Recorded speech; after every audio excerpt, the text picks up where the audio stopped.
É porque a seleção brasileira não deixa eu jogar fora. Galera, vocês já viram o jogo da seleção brasileira de handebol? Eu já vi ao vivo, assim, de perto, é uma coisa que parece que as pessoas vão quebrar, cara.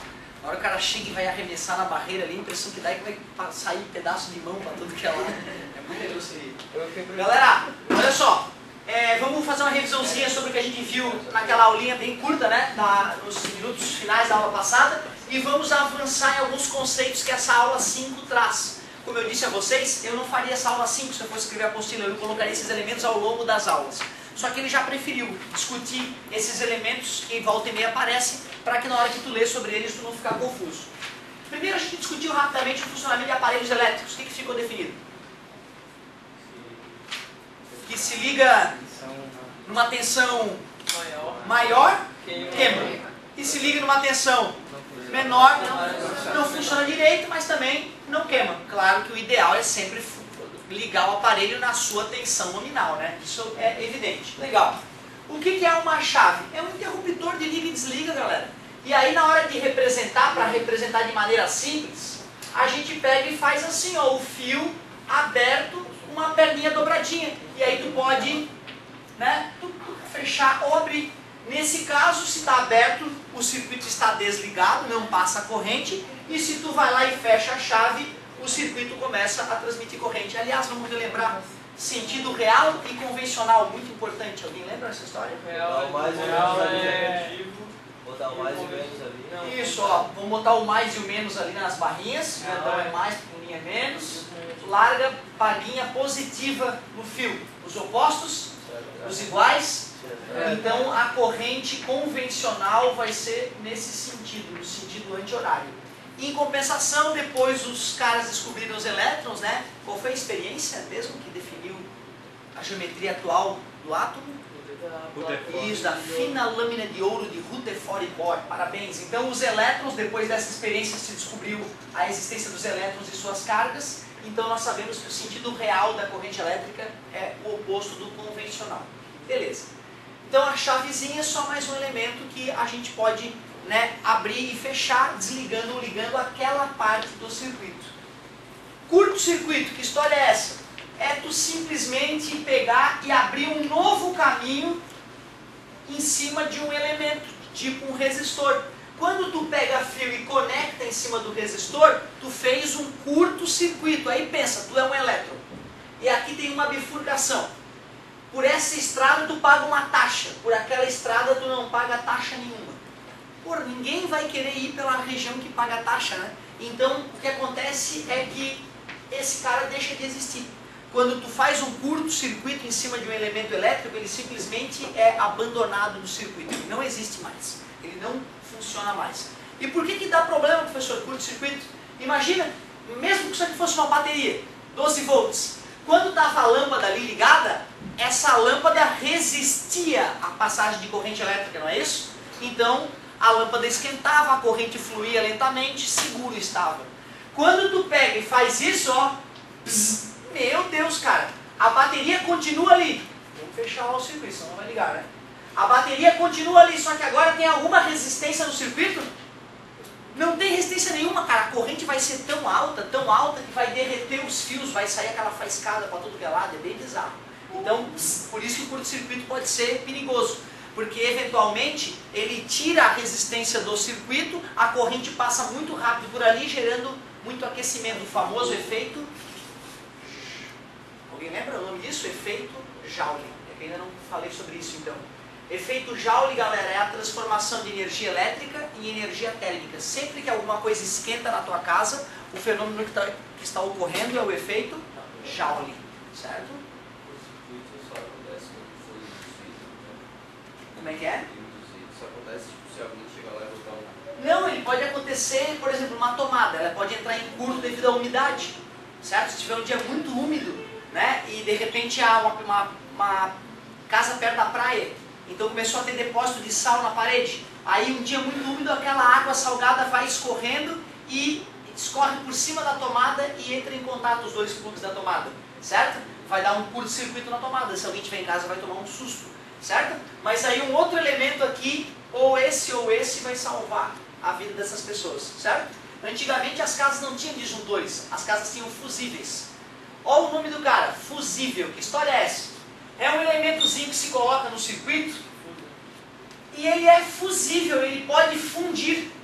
Geralmente ele é feito com uma carapaçazinha de vidro protetora e um filamento bem fininho de estanho ou algum outro material que derreta fácil. Esse fusível, aquele fiozinho fininho ali, ele foi dimensionado para derreter até uma certa corrente elétrica. Então vamos supor que essa lâmpada que eu estava conectando na bateria, que é representada por esse resistor, vamos supor que ela admitisse 2 amperes. Então eu vou instalar um fusível de 3 amperes. Quer dizer que se passar mais que 3 amperes, o fiozinho derrete e quando ele derreter vai cortar o circuito. Desliga tudo. Certo? Olha como é simples o fusível, cara. É uma coisa muito idiota. É uma coisinha que derrete quando passa muita corrente elétrica. E quando derrete, para de passar corrente elétrica. E o nome é justamente explicando que ele é fusível. Fusível é algo que pode ser fundido. Não é isso? Que pode ser derretido. Beleza? Olha que simples. Então, antigamente, as casas, naquelas caixas onde tem os disjuntores da tua casa hoje, eram vários fusíveis redondinhos de rosquetear. Então, quando queimava um fusível, tinha que ir lá, tirar um e colocar outro no lugar. Não é um negocinho de vidro que fica na ponta da casa? Tem vários estilos, tem vários estilos. Na casa dos meus avós, era aqueles de rosquetear, parece umas tampinhas de refrigerante, certo? Que é vazadinha. Tem outros que são um pouquinho maior, parece mais uma lâmpadazinha, certo? Galerinha, fusível é um elemento que tem o objetivo de derreter no circuito, desconectando o circuito a partir de uma certa corrente elétrica. Os de carro já são diferentes, né? Os de carro são uma coisinha plástica. Tipo um chipzinho. Isso, é tipo um chipzinho. E se tu for olhar ali dentro, tem um fiozinho bem fininho. E tem até uma abertura aqui na parte de cima para tu poder olhar e ver se o fiozinho está intacto ou derretido, certo? Às vezes é uma plaquinha um pouquinho mais grossa, se for um fusível de uma amperagem um pouquinho maior. Beleza? Fusível. Disjuntor. Disjuntor é um fusível mais moderno.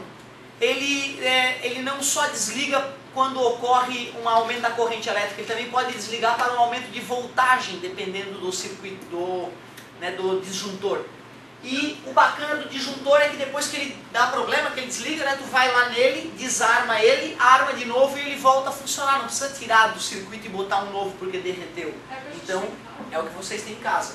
E aí tá lá o númerozinho 20 estampado no botãozinho. O que significa?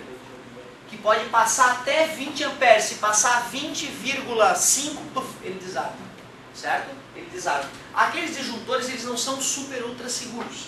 Tem disjuntores mais caros que são seguros a ponto de detectar se alguém está tomando choque. Se alguém estiver tomando choque, ele detecta aquele tipo de descarga e desliga também por segurança, cara. Olha que legal. Tá? Então tem disjuntores mais modernos que podem proteger melhor ainda a vida. Certo? Legal. Disjuntor é um dispositivo que é similar ao fusível. Depois de uma certa corrente, ele desarma. Só que a vantagem dele é que tu não joga ele fora. Tu desarma e arma ele de novo, ele volta a dar aquela proteção. Cara, a reação não é simples. A reação não é simples. Ali dentro tem bobinas, tem ímãs. Então, eu poderia explicar melhor como o funcionamento do disjuntor no final do ano. Porque eu já vou ter te explicado o eletromagnetismo. Vou ter te explicado que corrente elétrica gera campo magnético. Vocês já viram nos filmes que tem o ferro velho, aí o mocinho está preso dentro de um carro velho e o bandido está dentro do guindaste, que tem ímã. Aí gruda o carro. Sempre tem filme americano com essa parte. Sempre tem. Vai ver o que tu vai ver. Aí tem lá o bandido vai botar numa trituradora, né? E o mocinho está lá dentro e está triturando o carro. Aquela parte aí. Na hora que o bandido vai triturar o mocinho, alguma coisa acontece e todo mundo se salva. Fica aquela história. Aquela coisa de grudar o carro, né? Leva pro triturador, na hora que aperta um botão, desgruda o carro cai, né? Aquilo é um eletroímã. Quando o cara aperta um botão, a corrente elétrica gera um ímã, que gruda as coisas. Quando ele tira o dedo do botão, corta a corrente elétrica, as coisas caem. Tipo as portas, parabéns, tipo as portas de condomínio, né? Que tem um ímãzinho, né? Tu aperta o botãozinho, para a corrente elétrica e tu consegue abrir a porta. É bem isso mesmo. Mas se fizer uma força muito grande, dá pra abrir? Sim, sim. Uma vez lá em casa acabou a luz e não estava com o sistema pronto ainda. Aí ficou travada a porta. Eu não vou entrar na minha casa. Puxei com tudo, abriu. Certo? Não, mas agora são programadas para ajudar não, exatamente. É aquela história, né? Precisa de uma certa grosseria dependendo do tipo de porta. Se o cara quiser fabricar uma porta que o ser humano não abre, ele consegue. Em compensação tem aquela história, vocês já devem ter visto, né? Tem um policial norte-americano, o cara bota a algema nele e ele vai lá e destrói a algema. E a algema aguenta 750 quilos, cara, de força. O bicho vai lá e destrói na grosseria. Imagina tu ter que prender um cara desse. Ele come teu cérebro, né? Imagina, vai algemar o cara come teu cérebro. Certo? Então, grosseria às vezes resolve, mas é tudo por limitação técnica. Se o cara for fazer uma porta super forte, vai sair muito caro. Então ele faz uma, né, que protege meia boca. Mas eu não gostei, eu preferi aquela com chave, né, em casa. É porque depois que eu passei por essa necessidade de conseguir abrir a porta, eu fiquei decepcionado. Né? Se um bandido quiser abrir lá de noite, ele abre normal, entra, né? Então é mais, eu preferi a chavezinha. Se bem que aquela lá de casa é meio xixelenta, de repente, né, tem outras mais moderninhas que funcionam melhor. Né? Galerinha, só uma outra coisinha então. Disjuntor. O amigo perguntou, por que ele desarma, professor? Como é que é o processo? Tem a ver com o eletromagnetismo. Quando aumenta a corrente elétrica lá dentro, um imãzinho vai sofrer ação de um eletroímã, que é alimentado por essa corrente, e vai, né, desconectar as partes móveis dentro do disjuntor. E geralmente são dois processos. Tem esse processo eletromagnético e tem um outro processo de aquecimento, de efeito Joule. Lá tem um resistorzinho que, aquecendo, dilata uma pecinha e escapa a conexão do circuito.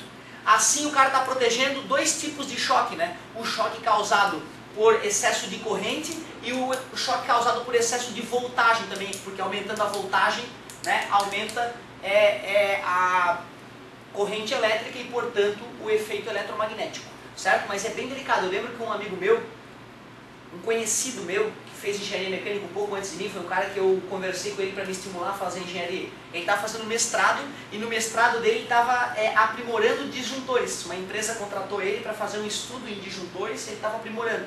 Então na sala dele lá tinha um monte de disjuntor desmontado, ele estava com computadores e vários aparelhos elétricos fazendo várias medições e vários testes para aprimorar os disjuntores, certo? Pesquisa de mestrado do cara. Lá em casa, no inverno, acontece bastante isso de desarmar. Quando alguém está tomando banho, o chuveiro está muito quente, daí eu não vejo como o meu banheiro deixa o líquido bem quente, de repente. Dois chuveiros? Ah, com certeza. É isso aí, porque assim, no verão tu bota na resistência maior, certo? Passa menos corrente pelo fio. No inverno tu bota na resistência menor, para passar mais corrente. Quando os dois chuveiros estão na posição inverno e ligados, então vai dar uma corrente maior que o disjuntor, provavelmente. Nesse caso, não adianta só trocar o disjuntor, a não ser que o fio esteja suficientemente grosso. Às vezes precisa de uma troca de fio também. Lá em casa aconteceu a mesma coisa, em Ituba. A gente trocou os chuveiros de cima de gás para elétrico. E começou a acontecer isso, quando os dois estavam ligados, o disjuntor desarmava. E eu percebi que o fio estava muito fino, né, para colocar um disjuntor maior. Aí ficaria perigoso de duas pessoas tomar banho e botar fogo na casa. Aí a gente teve que trocar toda a fiação para poder não ter mais esse incômodo. Bem comum isso acontecer. Boa colocação. Disjuntor, um fusível moderno, então, tem a mesma função, mas ele não é jogado fora depois que ele desarma. E reostato. No final da última aula, alguém estava perguntando alguma coisa que era justamente o reostato. Como é que... A luz que aumenta e diminui a intensidade. É um reostato. Na verdade, pessoal, o reostato pode ser representado assim, geralmente. Ó. Vamos fazer a situação da lâmpada que o amigo perguntou. É bem isso aqui.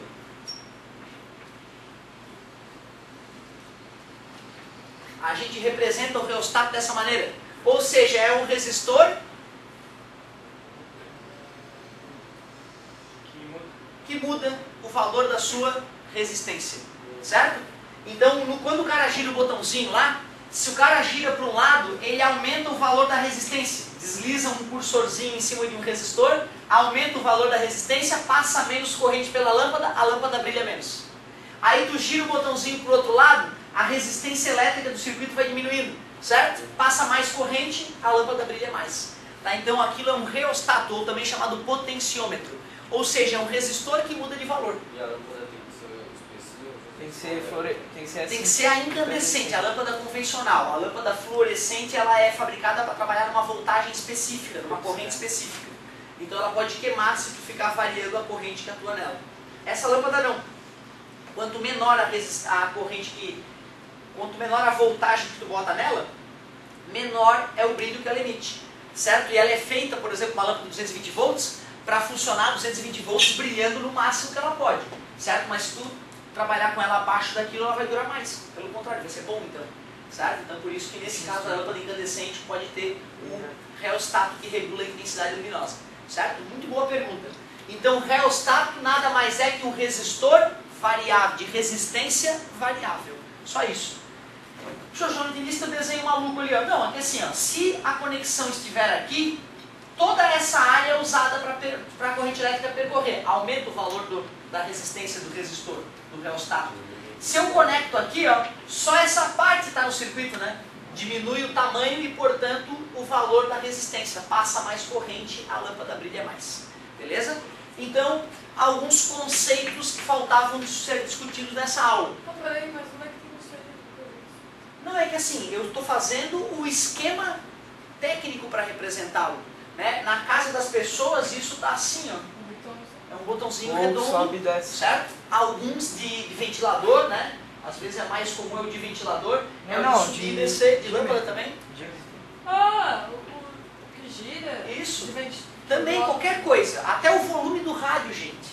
É pra isso. Por que tu acha que o volume do rádio aumenta e diminui quando tu gira o botão? Porque quando tu gira o botão para um lado, diminui a resistência, vai mais corrente para a caixa, libera mais potência. Quando tu gira o botãozinho para o outro lado, aumenta a resistência, diminui a corrente que vai para a caixa de som, diminui o som. Então praticamente tudo que tu gira aí, de um lado e para o outro, que aumenta ou diminui alguma coisa, é um reostato, é uma resistência variável. Olha que simples a ideia. Não sabia. E tu vê, às vezes a gente acha que pode ter alguma coisa muito sofisticada ali por trás, não, uma coisinha bem tranquilinha. Aumentar o brilho da TV também. Como? Aumentar o brilho da TV. O brilho da TV. No caso do brilho da TV, cara, uma TV convencional daria para dizer que sim. As TVs modernas não, porque aí tu regula o brilho independentemente de cada cor. É uma coisa um pouco mais delicada. Né? Esses dias eu estava vendo sobre a melhor TV do mundo, a TV que são 50 e poucas polegadas, eu acho, 60 e poucas polegadas, $100 mil custa a TV. Tá? Uma TV de plasma, 3D, o escambau. E ela tem um dispositivo para regular o brilho dela, que a cada 100 horas de uso sai uma proboste dela, uma tromba, e vai em cada pixel, faz uma varredura e regula um a um o brilho de cada pixel. Certo? Mas as TVs clássicas, aquele tubo de imagem, aquela muito boa para jogar no chão, faz um barulho, muito bonito de barulho. Aquele tubo de imagem clássica, né? Aquela TV, ela já é um reostatozinho, eu diria, que regula o brilho. Só que aí as diferentes intensidades seriam um reostato para cada pixelzinho. Né? Aí deve ter um programinha que tu regula um reostato, todos os da cor, né, tal, regula, porque tu já viu, né, tem um contraste lá que pode regular a intensidade de cada cor, né, certo? Mas digamos que são vários reostatos que fazem esse papel. Beleza? Galerinha, vou fazer uns exercícios dessa parte da apostila para te mostrar que está tranquilinho. Falando da chave, do fusível, ó, um fusível de chumbo geralmente usado para derreter fácil. Tem até ali, ó, fotinho de disjuntor, fotinho de fusível antigo de carro. Legal. O lado que gira o ventilador também tem a ver com o capacitor. Tem outras coisas envolvidas, não é só o resistor. Tá? Tem outras coisas envolvidas. Boa pergunta. Olha lá, galerinha. Na página 8, vou fazer um que tem a continha de repente aqui, ó. O 0503. Vamos ver se aquele ali vale a pena. Uma lâmpada apresenta dados nominais 220 volts, 40 watts. Se por engano for ligada a uma tensão de 110 volts, a potência dissipada, considerando constante a sua resistência elétrica, é de... peguei uma na mosca, cara. Essa aí já é top. Essa questãozinha já é top comparada com as outras. As outras eram bobinhas. Olha que delicado, galera. Uma lâmpada é o que, pessoal? Uma lâmpada é que elemento do circuito elétrico que a gente já estudou? É um resistor, parabéns, é um resistor. E um resistor apresenta resistência elétrica constante. Primeira lei de Ohm, não é isso? A resistência elétrica de um resistor ôhmico é constante.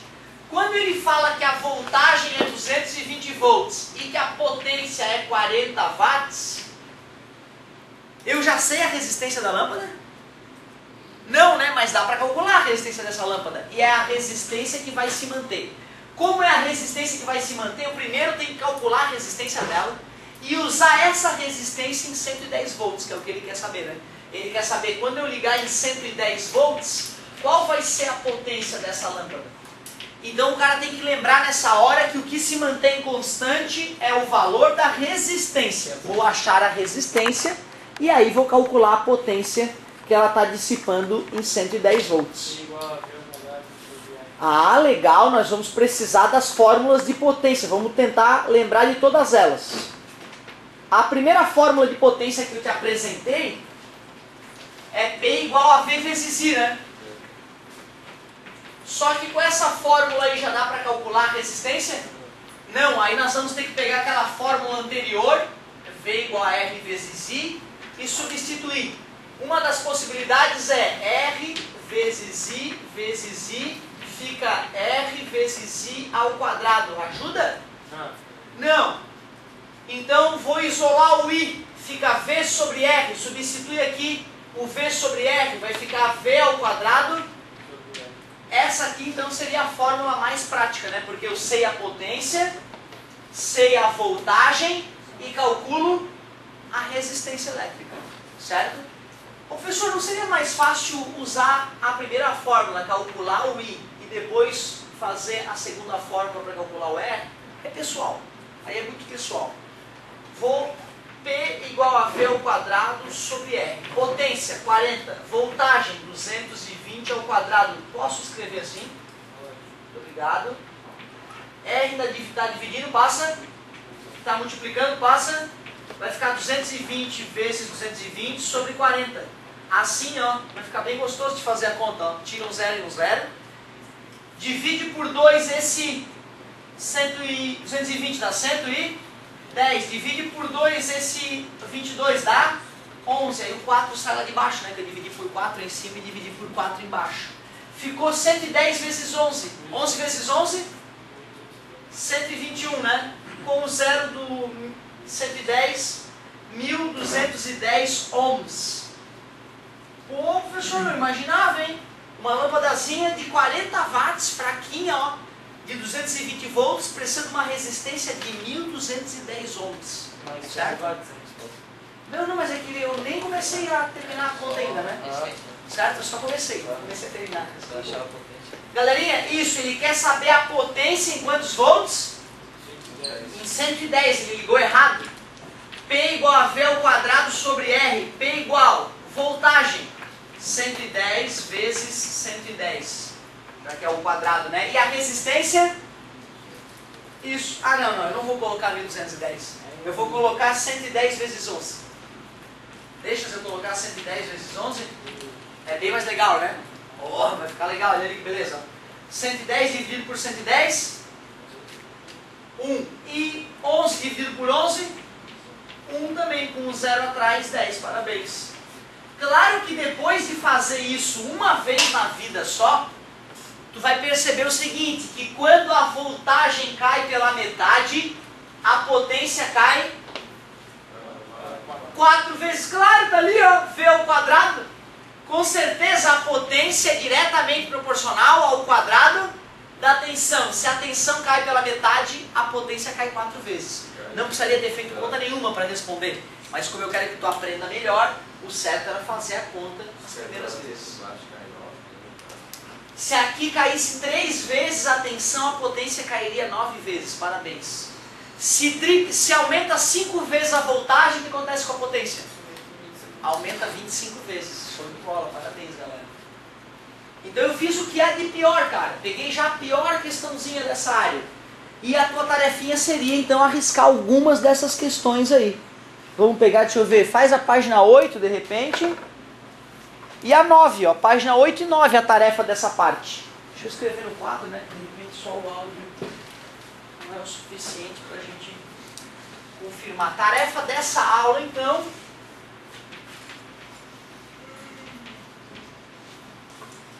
Página 8 e 9, a tarefa mínima dessa parte. Várias questõezinhas para te divertir. E galera, não se esqueçam, é muito mais comum empacar em questão e não saber fazer do que sair sabendo fazer tudo. E tu não tem que te estressar com isso, tu só tem que vir na assistência e pedir para que eu faça aquelas que tu não conseguiu. Aí nós vamos estar acertados, fechou. Será que rola uma palhinha de aula 6?